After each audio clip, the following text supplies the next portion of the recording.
December 4th, 2024. A cold morning in Manhattan. As business leaders gathered for a corporate event, one man was walking toward the venue completely unaware that he was being watched. That man was Brian Thompson, the CEO of United Healthcare. Moments later, gunshots rang out. Thompson collapsed on the sidewalk. The shooter disappeared into the city. What followed was one of the most intense manhunts in recent American history. For days, investigators analyzed surveillance footage, tracked movements across state lines, and searched for the person responsible. Then, nearly a week later, the search came to an end. Police arrested 26-year-old Luigi Mangione at a McDonald's restaurant in Altoona, Pennsylvania.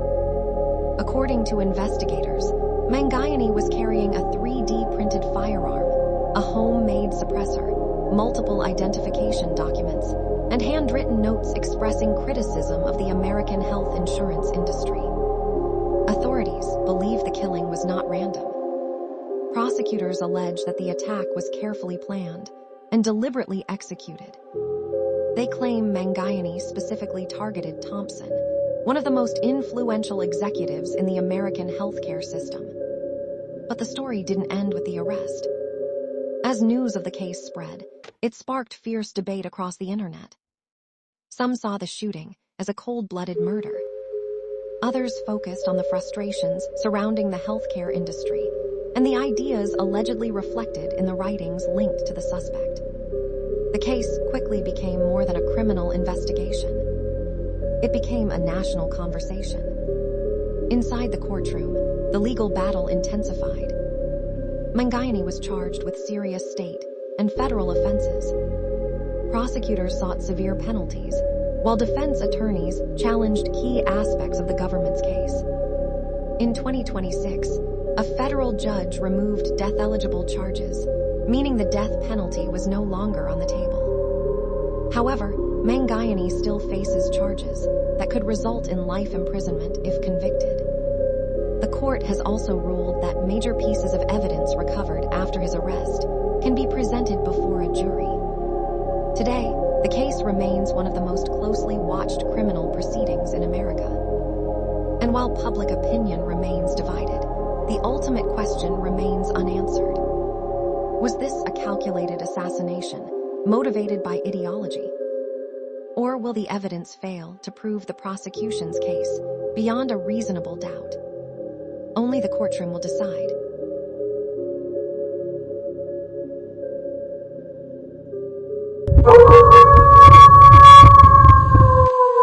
April 2nd, 2025. What began as an ordinary high school track meet in Frisco, Texas, would end in tragedy. Students from multiple schools had gathered at Kuykendall Stadium for competition. Rain forced many athletes to seek shelter under team tents. Among them was 17-year-old Carmelo Anthony. According to witnesses, Anthony was sitting under a tent assigned to another school's team when an argument broke out. One of the students involved was Austin Metcalf, a 17-year-old athlete, teammate, and twin brother. Witnesses later told investigators that Metcalf and others repeatedly asked Anthony to leave the tent. The confrontation escalated. According to police reports and courtroom testimony, Anthony allegedly warned Metcalf, saying, "Touch me and see what happens."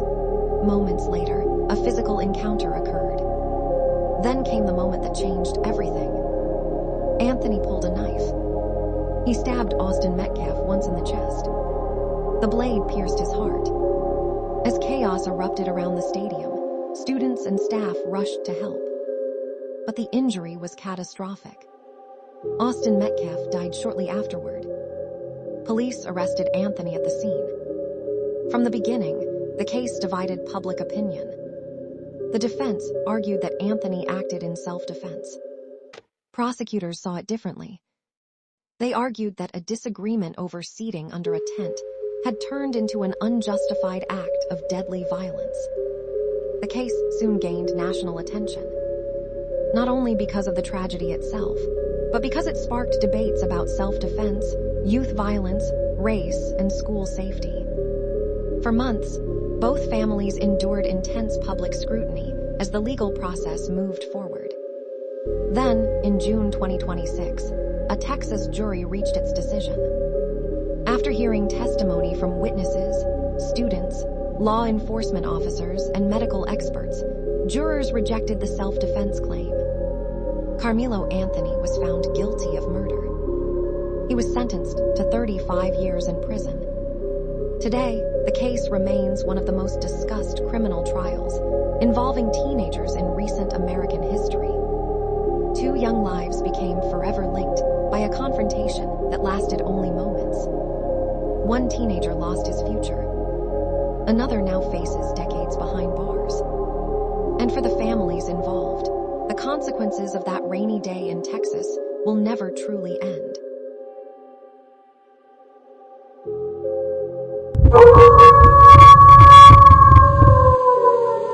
For decades, Sean Combs, better known as Diddy, was one of the most powerful figures in the music industry.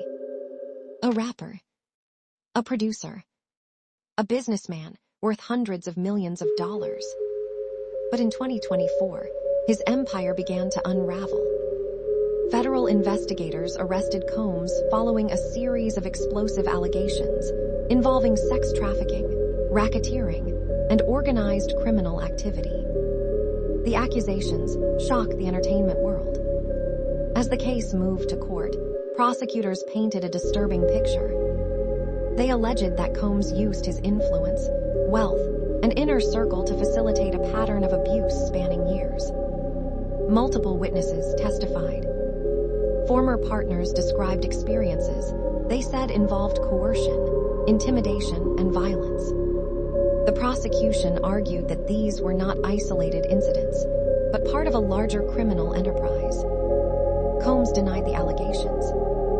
His defense team argued that the relationships were consensual and that prosecutors were attempting to criminalize private adult behavior. After weeks of testimony, the case was handed to the jury. The outcome surprised many observers. In July 2025, Sean Combs was acquitted of the most serious charges, including racketeering conspiracy and sex trafficking. However, the jury found him guilty on 2 federal counts related to transporting individuals for prostitution. The judge denied his request for release. Combs was sentenced to more than 4 years in federal prison and was transferred to a federal correctional facility.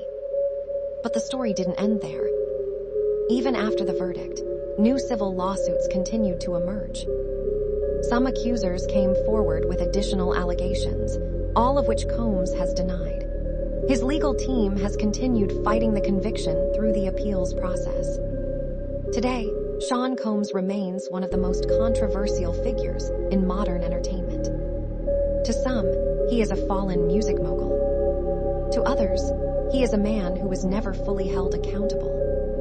And as appeals continue and new allegations surface, one thing is certain. The story of Sean Combs is far from over.